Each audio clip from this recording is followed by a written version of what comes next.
Hai Sobat Rebahan, selamat datang di channel hiburan Kabar Bahan. Armin akan membacakan kelanjutan sebuah cerita novel yang sangat seru, yang sangat menghibur, yang sangat layak untuk diikuti dari awal hingga akhir. Sebuah cerita novel yang berjudul The Story of Chen. Tetapi sebelum melanjutkannya, pastikan kalian sudah subscribe channel ini dan aktifkan lonceng notifikasinya agar tidak ketinggalan jika admin upload video terbaru. Jika kalian menyukai cerita seperti ini, jangan lupa like, jika berkenan share juga ke teman-teman lainnya, agar teman-teman lainnya juga mendapatkan informasi dan hiburan di channel ini. Baik, kita lanjutkan di part ke 521 bertepatan dengan bab ke 2519.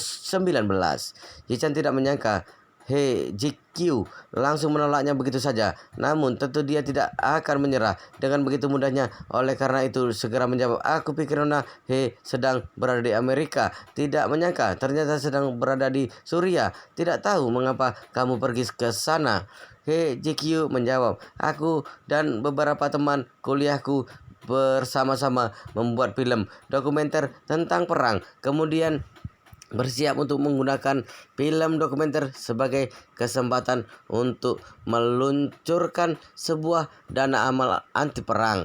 Ichan segera mengatakan, "Nona He, jika kamu tertarik untuk melakukan dana amal anti perang, aku secara pribadi bisa menyumbangkan sejumlah uang untukmu. Jika Nona He kamu bisa bekerja sama denganku dalam jangka panjang, maka aku dapat menyumbangkan 30 juta dolar Amerika Serikat untuk dana amal kamu sekaligus." Selesai berbicara, Yichan berkata lagi, "Jujur saja, orang-orang berbakat lulusan jurusan keuangan seperti kalian pergi ke Suriah untuk syuting film dokumenter perang itu benar-benar dua hal yang bertolak belakang. Orang berbakat profesional seharusnya melakukan hal-hal profesional. Pengambilan gambar dokumenter dapat suruh tim dokumenter profesional yang melakukannya. Sedangkan kalian, para orang berbakat dalam keuangan, seharusnya melakukan segala kemungkinan untuk menciptakan lebih banyak kekayaan dan lebih banyak pekerjaan bagi masyarakat."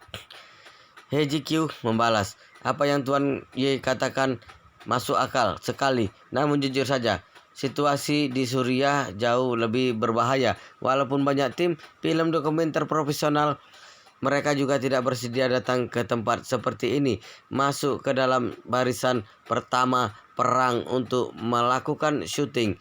Selain itu, kami juga telah melihat bagaimana cara bekerja mereka, tim dokumenter Eropa dan Amerika. Umumnya mereka berada sejauh mungkin dari garis depan. Selain itu, sudut pandang pemotretan mereka juga sangat sempit, bahkan dipengaruhi oleh media arus utama barat, tidak memaparkan kejamnya peperangan, melainkan malah memuji dan mempercantik peperangan. Hasil pemotretan orang-orang seperti itu tidak mungkin bisa membuat orang-orang dari dunia luar menyadari betapa kejamnya peperangan. Jadi tidak mungkin membuat orang yang hidup di era damai sadar akan makna anti perang." Ichan segera mengatakan, "Nona He, kalau tidak, menurutku kamu seperti ini bisa tidak? Aku dapat mensponsori timmu sebesar 20 juta dolar Amerika Serikat agar kalian bisa mengambil film dokumenter ini dengan lebih baik. Tapi aku hanya ada satu permintaan, yaitu Nona He tidak bisa terus tinggal di Suriah lagi. Berikan uang pada tim kalian, tapi kamu sendiri harus datang ke Jinling untuk membantuku membangun bisnis pengiriman laut. Bagaimana menurutmu?" Chen selesai mengucapkan kata-kata ini, He Yuanjiang yang ada di samping segera mengacungkan jempol padanya, memuji, "Sungguh trik bagus, memancing harimau meninggalkan hutan." Chen sambil tersenyum berkata, "Ini bukan trik memancing harimau meninggalkan hutan, melainkan memancing domba meninggalkan sarang serigala." Saat ini He GQ membalas pesan, "Memintaku meninggalkan tim? Bagaimana mungkin? Aku dan tim sudah saling berjanji. Di antara kami tidak akan ada satu orang pun yang akan mundur tanpa izin. Chen sambil tersenyum dan mengatakan, ini bukan memintamu mundur tanpa izin. Aku hanya memberi timmu sebuah pilihan yang lebih baik. Selesai berbicara, Chen sengaja mengalihkan topik pembicaraan, bertanya kepadanya, Nona He, tidak tahu bagaimana kehidupan kalian di Suriah. Apakah berbagai persediaan barang dan bahan dapat dipasok hingga memadai? Apakah keamanan pribadi kalian dapat terjamin? He GQ membalas, kondisi kami di sini relatif lebih sulit karena di sini sedang berada dalam tahap peperangan. Pasokan bahan sangatlah kurang. Mengenai keamanan pribadi kami, pemerintah mengirim beberapa tentara untuk melindungi kami. Secara keseluruhan kami relatif aman. He Yuanjiang yang ada di sebelah mendengar kata-kata ini seketika merasa lega. Pada saat ini, Chen sambil tersenyum mengatakan, sejauh apa yang aku pahami, tampaknya pemerintah mereka dan oposisi terus berperang dalam kebuntuan. Selain itu, tentara pemerintah mereka kekurangan uang, makanan, senjata, dan amunisi. Pasti karena pelatihan yang tidak memadai sepanjang tahun. Level bertempur juga sangat rendah. Dalam situasi seperti ini, hanya mengirim beberapa tentara untuk melindungi keselamatan kalian. Kalau begitu, kurasa pada dasarnya itu tidak berguna. Apalagi kalian hanya beberapa mahasiswa yang tidak bersenjata. Jika sungguh terjadi kecelakaan, kalian bahkan tidak memiliki kesempatan untuk melarikan diri. He GQ agak ragu-ragu sejenak, lalu menjawab, ini aku pikir seharusnya tidak separah ini, bukan?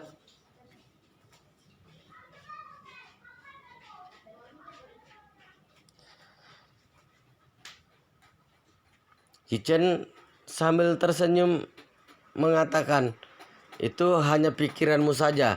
Jika sungguh terjadi sesuatu, walau kamu berpikir seperti apa juga tidak ada gunanya.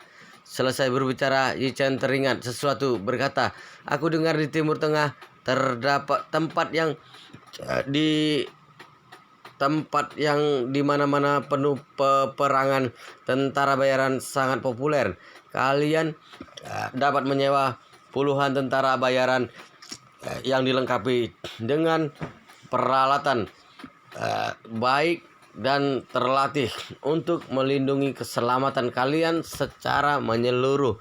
Selama proses berlangsung, dengan begini keamanan kalian juga lebih terjamin. He GQ berkata dengan canggung, biaya tentara bayaran terlalu tinggi. Kami telah berkonsultasi dengan perusahaan XA Service LLC di Amerika Serikat. Di garis depan Suriah, persyaratan gaji tentara bayaran mereka dibayar harian. Sehari satu orang bayarannya $2.000 Amerika Serikat. Itu tidak termasuk biaya senjata dan peralatan apapun. Biaya amunisi juga harus dihitung secara terpisah. Jika mereka membutuhkan mobil, harganya mahal sekali. Anggaran kami sangatlah ketat, sama sekali tidak mampu membayar tentara bayaran. Chen sambil tersenyum berkata, kamu lihat, sekarang kamu sudah bisa menghitungnya. Seberapa signifikan $20 juta yang aku janjikan padamu barusan. Asalkan kamu kembali ke dalam negeri untuk membantuku, $20 juta bisa diberikan semuanya pada timmu. Jika seorang tentara bayaran sehari membutuhkan $2.000 Amerika Serikat, maka tim kamu bisa mempekerjakan 20 tentara bayaran sehari hanya $40.000 saja. Walaupun anggota timmu masih harus tinggal selama setengah tahun di sana sesuai dengan harga $40.000 sehari totalnya hanya 6 juta dolar saja. Ditambah biaya sewa beberapa kendaraan lapis baja dan berbagai dan sebagainya, 10 juta dolar Amerika Serikat seharusnya sudah cukup. Sisa 10 juta dolar Amerika Serikat lagi kalian bisa masukkan semuanya ke dalam pemotretan. Hanya kalian yang dapat menggunakan peralatan fotografi terbaik dan peralatan fotografi udara terbaik. Bahkan ketika angkatan bersenjata lokal membawa AK-47 terjadi bentrok di daratan, tim kalian dapat menyewa helikopter bersenjata dari tentara bayaran Amerika Serikat, membawa alat pemotretan dari sudut pandang di atas langit. Hasil dari pemotretan itu pasti akan mengejutkan seluruh dunia. Jelas sekali, Heiji Ciku agak tersentuh, namun dia tetap agak ragu-ragu, mengatakan, memang masuk akal apa yang kamu katakan, tapi sebelum berangkat kami sudah sepakat hidup dan mati bersama, maju dan mundur bersama. Jika aku pergi pada saat ini, maka itu sama saja melanggar kesepakatan awal kami. Hichan sambil tersenyum mengatakan, kamu jangan memiliki beban psikologis sekuat ini. Kalian seolah-olah adalah beberapa teman yang mengendarai mobil tua pergi melintasi padang pasir. Sekarang karena tidak ada bensin, terhampar di tempat yang tidak ada orang karena lingkungan yang buruk, kurangnya persediaan, kalian semua tidak bisa hanya tinggal bersama di dalam mobil. Harus mengutus seorang keluar untuk mencari bensin. Semua orang baru memiliki kemungkinan untuk bertahan hidup. Meskipun orang ini turun dari mobil dan meninggalkan tim, tapi dia bisa membawa pulang bensin yang cukup banyak untuk penumpang lain, masih bisa membawa pulang kendaraan dan peralatan yang lebih baik, serta berbagai jenis persediaan bahan lainnya, sehingga membuat mereka bisa bergerak maju dengan lebih baik, cepat dan aman. Tidakkah menurutmu ini adalah pilihan yang bagus, terutama bagi orang-orang yang masih ada dalam mobil? Kemungkinan besar meningkatkan keamanan kelangsungan hidup mereka. Jadi menurutku kamu bisa mendiskusikannya dengan rekan-rekanmu. Aku percaya mereka pasti akan merasa ini adalah sebuah kesepakatan yang sangat bagus. Setelah HJQ yang berada di Suriah mendengar perkataan Yichen, HJQ benar-benar sangat tersentuh. Saat ini banyak teman mereka juga mengalami banyak kesulitan dan bahaya di Suriah. Meskipun beberapa bahaya dihindari oleh mereka secara kebetulan, tapi semua orang tahu dengan sangat jelas resiko harus tinggal di Suriah untuk mengambil dokumenter tetap sangat besar. HJQ merasa bahwa jika benar-benar bisa mendapatkan uang sponsor sebanyak 20 juta dolar Amerika Serikat dari Yichen, itu bahkan menjadi peningkatan kualitas untuk keselamatan pribadi semua orang dan juga biaya syuting semua orang. Begitu memikirkan ini, HJQ langsung menjawab Yichen, Tuan Muda Yi, begini saja, aku akan mendiskusikan saran Anda dengan timku dan melihat pendapat dari semua orang. Jika semua orang setuju, maka aku juga tidak memiliki pendapat. Yichen berkata sambil tersenyum. Baguslah kalau begitu. Kapan kalian bisa memberikan kesimpulan yang jelas? HJQ segera berkata, sekarang kami bersiap untuk berpartisipasi dalam operasi militer dari pasukan pemerintah lokal. Mereka akan menyerang pangkalan militer kecil oposisi sebelum pagi hari. Seluruh misi ofensif mungkin akan berlangsung selama 6 jam. Saya akan berusaha untuk memberi jawaban untuk Anda sebelum malam ini. Bagaimana menurut Anda? Begitu mendengar bahwa HJQ ingin berpartisipasi dalam oposisi militer, He Yuanjiang segera berkata pada Yichen, Yichen, kamu harus membujuk HJQ dengan baik. Kamu tidak bisa membiarkan HJQ pergi. Jika benar-benar perang, peluru tidak memiliki mata. Jika HJQ terluka, HJQ tidak mati juga akan kehilangan setengah nyawanya. Yichen berkata sambil mengangguk. Kalau begitu, aku akan mencoba membujuk HJQ. Setelah berkata, Yichen terus mengirim pesan suara untuk Hei GQ, Nona Hei, aku pribadi tetap menyarankan Anda untuk tidak berpartisipasi dalam operasi militer seperti ini. Kalau tidak, tim kalian jangan pergi hari ini. Semua orang duduk bersama untuk mengadakan rapat. Mohon pertimbangkan saranku dengan bijaksana. Jika kalian setuju, saya akan segera mengirim uang untuk kalian. Tim kalian juga bisa segera menyewa sekelompok tentara di perusahaan XA Service LLC untuk melindungi keselamatan kalian. Bagaimana menurut kalian? HJQ menjawab, Tuan Muda Yi, kami sudah mulai mempersiapkan operasi kali ini 3 hari yang lalu. Selain itu, rekan saya sudah mulai memindahkan peralatan ke mobil sekarang. Sudah waktunya untuk berangkat. Jadi setelah kami selesai berpartisipasi dalam operasi kali ini, saya baru memberi jawaban yang pasti untuk Anda. Setelah berkata, HJQ terus mengirimkan pesan lagi. Maaf Tuan Muda Yi, kami akan berangkat sekarang. Setelah meninggalkan pangkalan tidak akan ada jaringan komunikasi. Kita mengobrol lagi nanti. Yichen segera menjawab, aku tetap menyarankan kalian untuk tidak pergi. Tapi HJQ tidak menjawabnya lagi. Kali ini Yichen menatap Yuan Jiang. Yichen berkata dengan nada yang tidak berdaya, Paman He, menurut saya HJQ sudah berangkat. Ais. Yuan Jiang menghela napas panjang. Aku telah membaca buku selama setengah hidupku. Kenapa aku bisa membebaskan seorang putri yang begitu memberontak? Kenapa aku bisa membesarkan seorang putri yang begitu memberontak? Benar-benar dosa. Yichen berkata sambil mengangkat bahu. Paman He, setidaknya Surya berjarak 6 atau 7 kilometer dari kita. Tidak peduli seberapa khawatirnya dirimu, Anda juga tidak bisa menyelesaikan masalah ini. Lebih baik kamu menunggu balasan HJQ dengan sabar saja. Menurutku, syarat yang diberikan olehku kali ini begitu menguntungkan. Mereka seharusnya tidak akan menolak. Yuan Jiang berkata, Yichen, benar-benar sangat terima kasih. Kamu malah menghabiskan uang untuk menangani urusan di rumahku.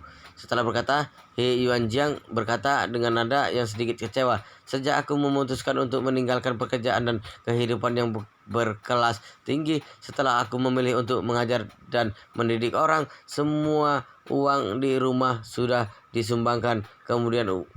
Kemudian juga memberikan sebagian uang kepada Jiku untuk melakukan amal. Sekarang semua aset yang aku miliki adalah villa kecil di Jinling ditambah uang tunai kurang dari 10 juta. Semuanya hanya lebih dari 20 juta. Jika mengubahnya menjadi dolar Amerika Serikat, itu sekitar 3 atau 4 juta. Kalau tidak, aku memberimu uang dan rumahku dulu, kemudian aku akan memikirkan cara untuk membayar sisanya. Yichen segera berkata, Paman He, Anda jangan begitu sopan denganku. Sejujurnya, aku mencari Anda dan putri Anda untuk membantuku menghasilkan uang.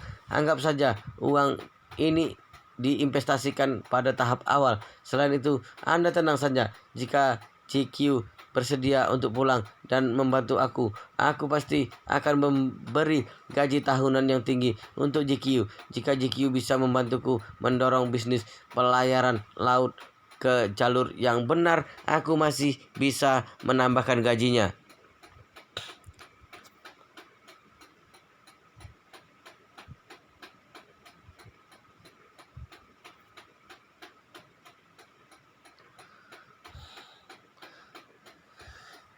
Yuan Jiang berkata dengan nada yang penuh terima kasih. Yichen, benar-benar sangat terima kasih. Kamu tenang saja, Paman pasti akan berusaha untuk membalas budi padamu.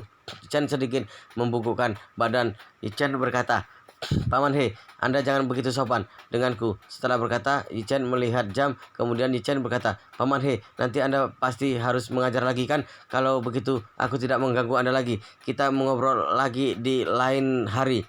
setelah melihat jam, He Yuanjiang segera berkata, "Ais, aku hampir lupa. Jika kamu tidak membicarakannya, aku masih ada kelas nanti. Begitu saja, Yichen. Jika kamu tidak ada pekerjaan, kamu tinggal di kantorku saja. Kamu jangan pulang dulu. Setelah aku menyelesaikan kelas ini, kita makan siang bersama di siang hari."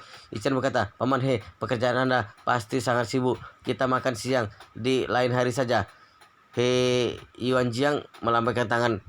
"Aku memang sibuk, tapi tetap memiliki waktu istirahat. Selain itu, kita baru bertemu lagi setelah bertahun-tahun. Sejujurnya, hatiku benar-benar sangat senang. Aku masih ingin mengobrol denganmu." Setelah berkata, He Yuanjiang berkata dengan nada yang serius, "Tapi ini juga tergantung pada waktumu. Jika Anda memiliki urusan di siang hari, kita makan di lain hari saja. Bagaimanapun jika kita semua berada di Jinling, sehingga sangat mudah untuk mencari kesempatan."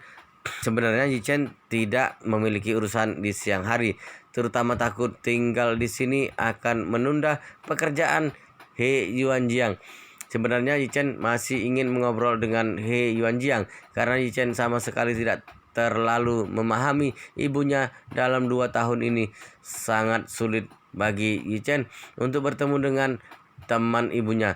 Yichen benar-benar ingin mengambil kesempatan ini untuk memahami kisah ibunya pada tahun itu melalui He Yuanjiang.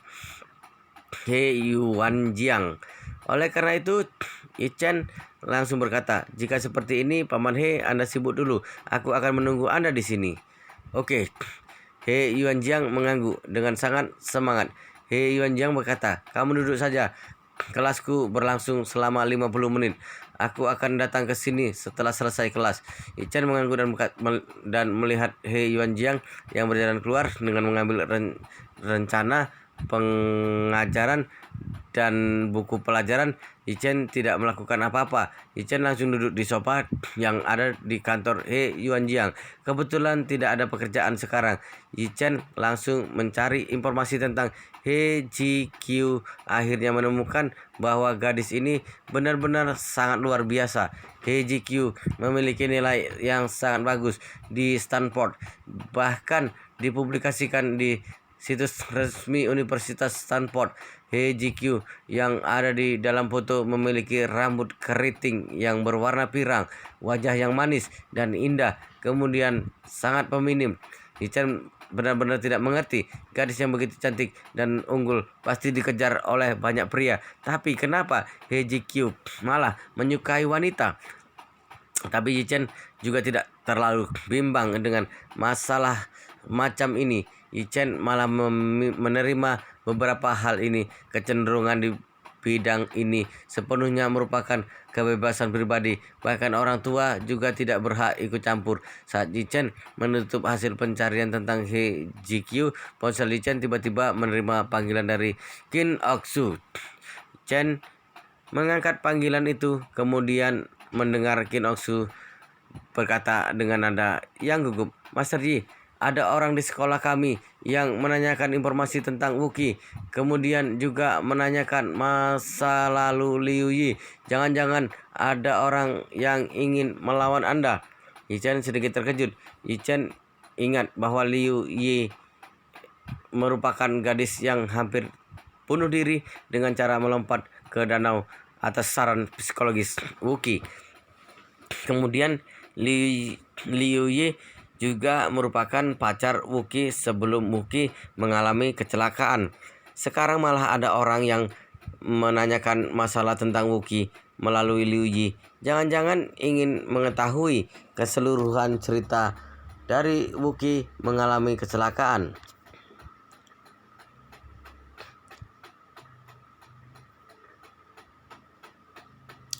Yichen tidak terlalu mengerti kenapa masih ada orang yang ingin menyelidiki masalah Wookie. Bagaimanapun juga, Wudong Hai sudah tahu bahwa Wookie bisa mengalami kecelakaan karena perbuatan dirinya sendiri.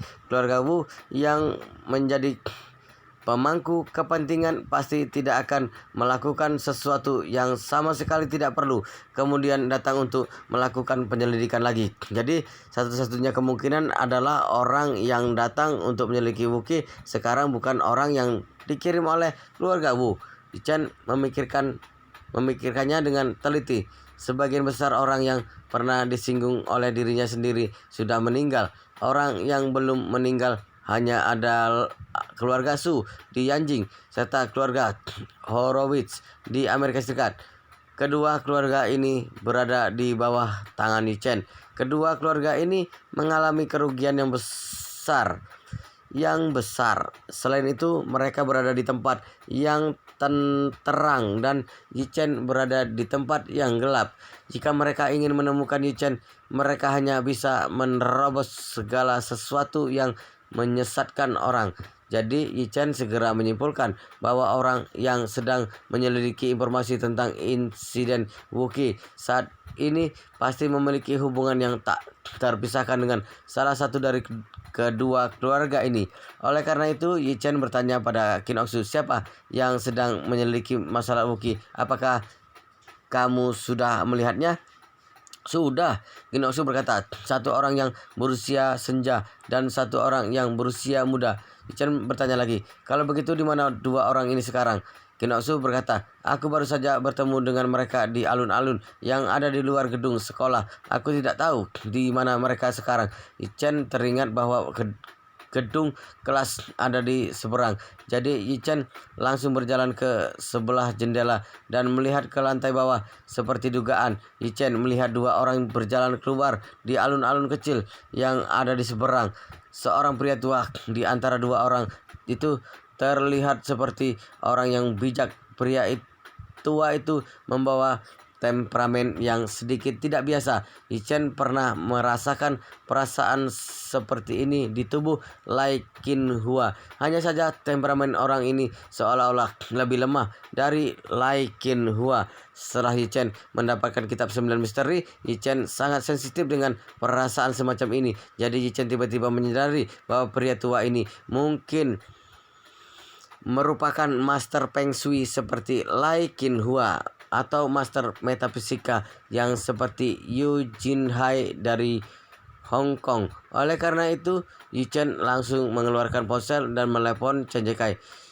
Chen berkata, Tuan Chen, ada dua orang di Universitas Finance dan Ekonomi di Jending, tampaknya sedang menyelidiki masalah yang berhubungan dengan Wookiee. Kamu mengatur orang untuk mengawasi mereka, tetapi kamu harus ingat memilih orang dengan kemampuan yang paling kuat untuk mengawasi mereka dari jarak yang jauh. Jangan bertindak gegabah. Jika ada gerakan apapun, kamu harus melaporkannya kepadaku tepat waktu. Chen Jekai segera berkata, baik, Tuan Muda, saya akan mengirim beberapa bawahan yang pernah bertugas sebagai mata-mata di pasukan khusus. Pada saat yang bersamaan, alun-alun kecil di depan gedung kelas, setelah bertanya pada banyak siswa, Mike tidak tahan lagi dan bertanya pada Mai Changxin dengan nada yang rendah, kakek buyut, aku menanyakan masalah Wookiee secara terbuka. Jika tokoh hebat itu benar-benar berada di universitas ini atau memiliki mata-mata di universitas ini, bukankah tokoh hebat ini akan segera terungkap? Mai Changxin mengangguk. Mai Changxin berkata dengan nada yang polos, baguslah kalau terungkap. Pihak lain merupakan naga asli. Keberadaan beliau sama sekali tidak bisa dilihat olehku. Jika beliau tidak mau muncul, tidak peduli seberapa usaha kita, itu juga hanya sia-sia. Sebaliknya, langsung mengungkapkan tujuan kita. Jika bisa menarik perhatian beliau, mungkin saja beliau akan berinisiatif untuk muncul. Meg bertanya lagi, buyut, kalau begitu apakah pihak lain akan marah pada kita karena masalah ini kemudian memperlakukan kita sebagai musuh? Mai Changxin berkata, jika pihak lain merupakan orang yang membalas dendam untuk keluhan terkecil, pihak lain pasti akan memperlakukan kita sebagai musuh. Tapi orang yang tidak murah hati umumnya tidak mungkin memiliki nasib yang menjadi naga asli. Kemudian orang yang memiliki nasib untuk menjadi naga asli, orang ini pasti berwawasan luas. Orang ini bisa membedakan kebaikan dan kebencian. Orang ini pasti tidak akan membenci kita karena kita menyelidiki Wuki. Wow, luar biasa sekali guys, ceritanya sangat seru, sangat menarik, sangat menghibur, sangat membuat kita penasaran jika tidak mau tahu cerita kelanjutannya. Tetapi sepertinya di part ini sampai di sini dulu.